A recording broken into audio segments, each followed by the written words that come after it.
Morning folks, how's everyone doing today? So build, build, build, Boris's big mantra, but what does it mean? Where are the opportunities? Following on from yesterday's video, I met yesterday afternoon with my architect, property managers and planning consultants, in an effort to better understand the existing permitted development rights and the new ones that have come in, and to try to then identify opportunities going forward in light of all these changes that have come through. So I've got a few notes I'll share with you. Disclaimer, it's all new, it's technical in places, but I'll do my best to simplify it and share with you the information that I got from these guys yesterday. So first and foremost, this is all an exercise in de-risking an investment. Do find a good planning consultant and work with one. Get yourself a broad understanding of what's possible so that you know what to look for when you're out trying to find sites and so on. But when it comes down to it, work with the experts, because there's a lot of information here to be aware of. Basically, those guys thought that there were three key opportunities here, and I'll take you through each in turn. So the first one is finding a retail shop and basically converting it, keeping the shop but around it creating flats. So basically at the rear of a shop, typically these go back a long way from the high street, and you can create maybe a one bed or a studio flat to the rear, and then if there's floors above, you can create one flat on each floor, so floors 1 and 2. And with regards to the new air rights that have come through, there could then also be scope for creating 2 additional stories above. So you'd have ground floor shop and studio at the back, first floor a flat, second floor a flat, and then you can apply for 2 more stories, so 3 and 4, and those could have, in theory, an unlimited number of flats on each of them to maximise in that way. And also this new Class E that's come in basically is to say that if the shop on the ground floor was, let's say, a cafe, and you were struggling to rent it as such, but you knew you could rent it as something else, perhaps a restaurant or a shop of some other kind, lots of use classes now all fall under Class E, which means that as a landlord you've got more scope for renting that space, because you don't need to get planning permission to convert it from one use class to another. It should be easy to switch between to find a willing tenant. Okay, so that's the shops to flats kind of approach. Number 2 was offices to flats. So if you find an old, perhaps an open plan office that is surplus to requirements now, you can repurpose that to flats. And an important thing to keep in mind here is that the typical minimum space standards for the creation of new dwellings don't apply when converting from office to residential.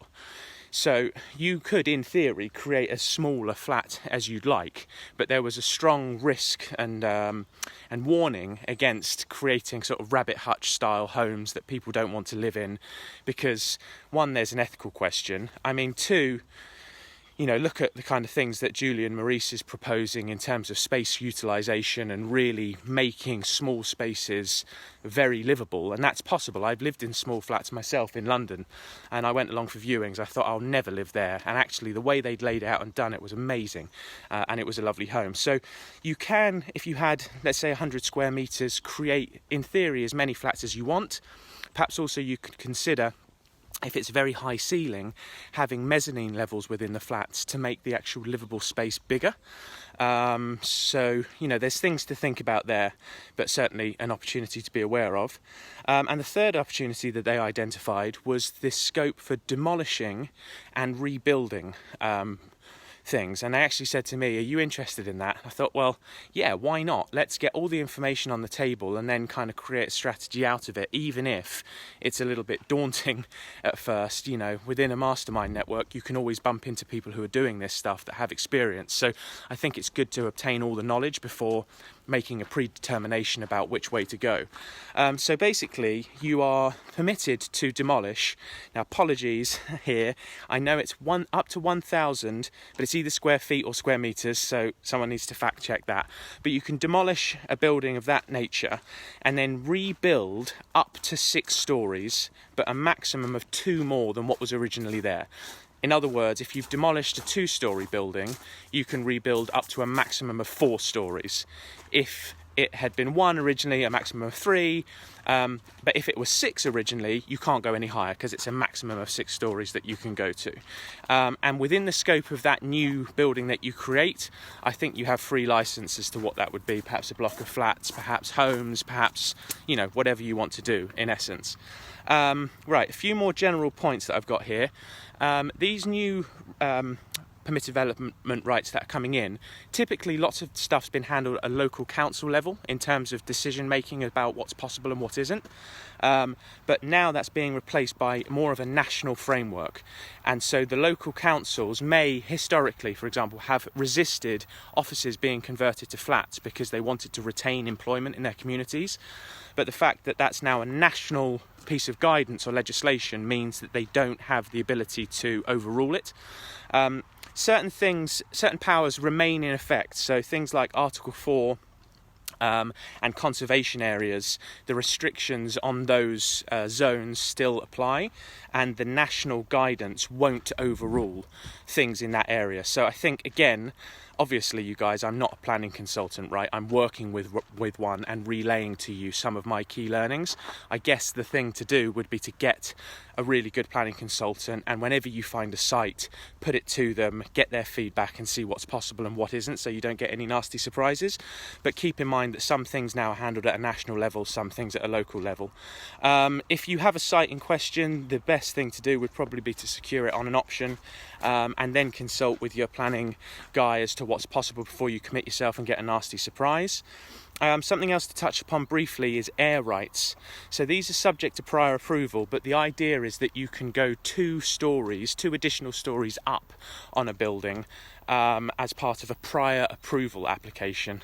Important to get clear on the different terminology here as to what you can do automatically, what you need approval for. Again, work closely with your architect and your consultant. But if you're building 2 stories up, keep in mind that as part of the prior approval application, the local planners will judge this on the basis of things like style and design and precedent. So in other words, if you had a street with 100 2-storey buildings and you were planning to go up to 4, high likelihood of refusal because it's not in keeping with the remainder of the area. If, however, you had a street where there were a lot of houses that were already 4 stories and you found a building that was 2, you wanted to go up to 4, then that should, in theory, be a lot easier than it was previously. What else have I got here? Yes. A risk that was identified, particularly if you're converting an office to flats, be careful of whether or not that building is actually mixed use, right? So if you had 2 stories, for example, and you knew that the ground floor was an office, which I think the use class there is B1A, but don't quote me, this is all a bit new in my mind, and the upper story was something like light industrial, perhaps it was an art studio. The fact that they aren't the same use class means that it's mixed use. I think the term then is sui generis.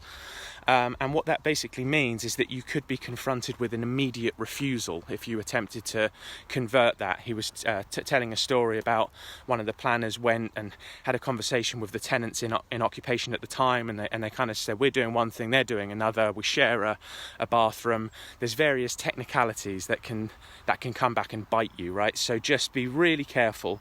And the guys sort of said, if you have some technology, perhaps I think it was Nimbus Maps that they were referring to, and there's others, you can get quite detailed information about a building and its existing use classes, and I think it's also quite a useful collaborative tool for asking questions of your consultant and kind of going back and forth with the plans and the information directly in front of you. But the important thing is to clearly understand the existing usage of the building, and don't get tripped up if it's mixed use, you weren't aware, and then you arrive at a refusal that you weren't anticipating.